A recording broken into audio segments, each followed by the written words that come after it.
வணக்கம் and welcome to yummychilly. நான் Shalini. So போன வீடியோவில் பச்சை பட்டாணி அல்வா பார்த்துருப்பீங்க. இந்த வீடியோவில் வந்து கேரட் அல்வா எப்படி செய்யுதுன்னு பார்க்கலாம். ஸோ ஆல்ரெடி வந்து உங்களுக்கு இதை எக்ஸ்பிளைன் பண்ணிட்டேன். It's patriotic recipe, republic day, independence day, இல்லைனா என்னைக்கு வந்து நாட்டுப்பற்று உங்களுக்கு ரொம்ப அதிகமாக இருக்கும் அன்னைக்கெல்லாம் வந்து இந்த இந்தியன் ஃப்ளாக் ஸ்வீட் ரெசிபியை வந்து செஞ்சு பாருங்கள். ஸோ குட்டீஸும் வந்து என்ஜாய் பண்ணுவாங்க. ஹெல்த்தியான ஒரு ரெசிபி, ஆர்டிஃபிஷியல் கலர்ஸ் இல்லாமல் நேச்சுரலாக செஞ்ச அல்வா ரெசிபிஸ் தான்.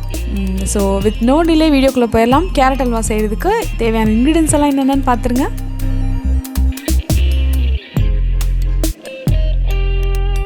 கேரட் அல்வா செய்கிறதுக்கு ஃபஸ்ட்டு நான் காமிச்சிருக்க மாதிரி அந்த 3 கேரட்டை தான் துருவி எடுத்திருக்கேன். ஆனால் துருவினதுக்கப்புறம் இது வந்து 2 கப் அளவுக்கு வந்தது.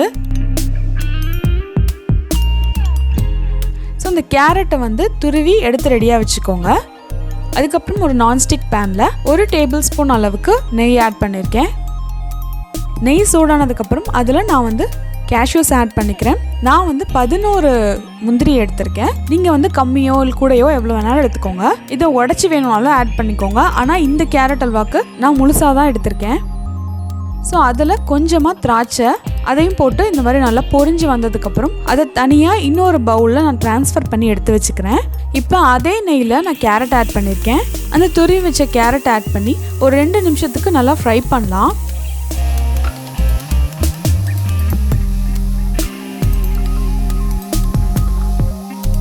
இப்போ இந்த ஃப்ரை பண்ண கேரட்டை இன்னொரு பேனில் நம்ம ட்ரான்ஸ்ஃபர் பண்ணிக்கிறோம். ஏன் அப்படின்னா பெரிய ரீசன்லாம் ஒன்றும் இல்லை, அந்த பேன் வந்து பத்தலை. ஸோ கொஞ்சம் நல்லா பெரிய பேனாக எடுத்துக்கலாமேன்னு சொல்லிட்டு நான் ட்ரான்ஸ்ஃபர் பண்ணியிருக்கேன். நீங்களும் வந்து எப்போவுமே அல்வா செய்கிறதுக்கு நான்ஸ்டிக் பேனோட இன்னும் கொஞ்சம் நல்லா அகலமாக நல்லா பெருசாக இருக்க மாதிரி கடாய் எடுத்துக்கோங்க. அப்போ தான் உங்களுக்கு கிண்டுறதுக்கு நல்லா வசதியாக இருக்கும். ஸோ நல்லா ஃப்ரை பண்ணதுக்கப்புறம் அதில் ஒரு பிஞ்ச் அளவுக்கு சால்ட்டு, ஸோ ஸ்வீட் வந்து என்ஹான்ஸ் பண்ணுறதுக்காக நம்ம உப்பை ஆட் பண்ணிக்கலாம். அதோட 1/4 டீஸ்பூன் அளவுக்கு ஏலக்காய் பவுடர், 2 ஆட் பண்ணி நல்லா மிக்ஸ் பண்ணி அப்படியே ஃப்ரை பண்ணலாம்.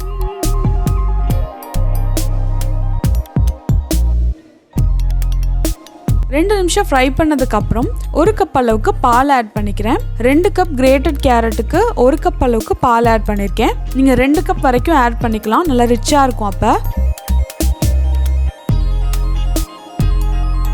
அதே மாதிரி இன்னொரு முக்கியமான விஷயம், ஹல்வா செய்கிறப்போ எப்போவுமே வந்து மீடியம் ஃப்ளேம் இல்லைனா சிம்மில் தான் வைக்கணும்.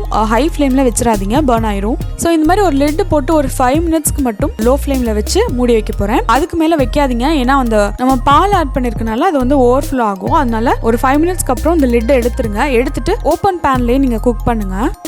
நீங்கள் ஹை ஃப்ளேமில் கூட வச்சுக்கலாம். அப்போ அதாவது இந்த பாலில் நம்ம வந்து கேரட் குக் ஆகுறப்போ நீங்கள் ஹை ஃப்ளேமில் வச்சுக்கலாம்.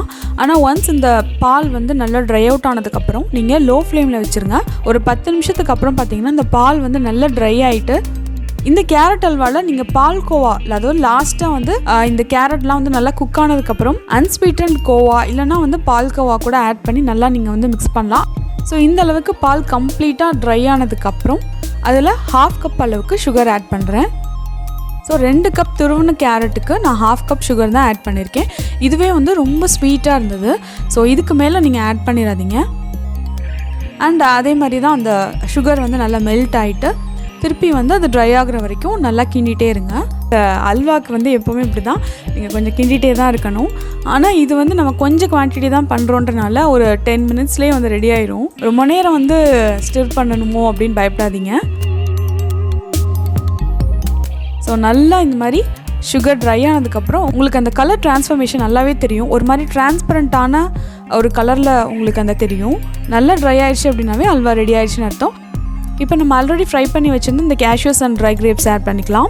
ரொம்ப ட்ரையாக ஆக்கிட்டீங்க அப்படின்னா ஆறுனதுக்கப்புறம் வந்து ரொம்ப ஹார்டாகிடும். அதனால ஓரளவுக்கு ட்ரை ஆனதுக்கப்புறம் நீங்கள் ஸ்டவ் ஆஃப் பண்ணிடலாம்.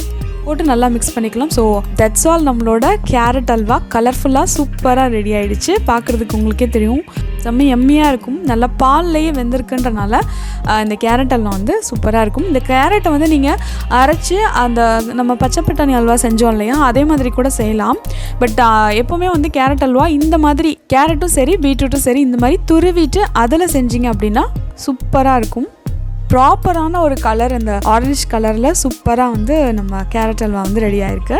இப்போ நம்மளோட ஃபேவரட் பார்ட் என்னென்னா இந்த கேரட் அல்வாவை டேஸ்ட் பண்ணுறது தான். ஸோ இந்த கேரட் அல்வா நிஜமாக செம்ம எம்மையாக இருந்தது. கண்டிப்பாக ட்ரை பண்ணி பாருங்கள். இந்த 3 அல்வாவும் நீங்கள் செய்யணும்னு கிடையாது, தனித்தனியாக ஒவ்வொரு ரெசிபியும் ஒரு நாள் கூட நீங்கள் செய்யலாம். ஸோ அடுத்த வீடியோவில் வந்து நான் உங்களுக்கு முள்ளங்கி அல்வா எப்படி செய்யறதுன்னு சொல்கிறேன். இந்த கேரட் அல்வா உங்களுக்கு கண்டிப்பாக பிடிச்சிருக்கும்னு நினைக்கிறேன். வீடியோ பிடிச்சிருந்தா லைக் பண்ணுங்கள், உங்கள் ஃப்ரெண்ட்ஸ் அண்ட் ஃபேமிலிக்கு ஷேர் பண்ணுங்கள். யம்மிச்சில்லி சேனல் ஃபர்ஸ்ட் டைம் பார்க்குறீங்கன்னா சேனல் மறக்காமல் சப்ஸ்கிரைப் பண்ணிட்டு பக்கத்தில் இருக்க பெல் ஐக்கானையும் கிளிக் பண்ணிருங்க. ஆரோக்கியமான உணவை அறுசுவையோடு சாப்பிடுங்க.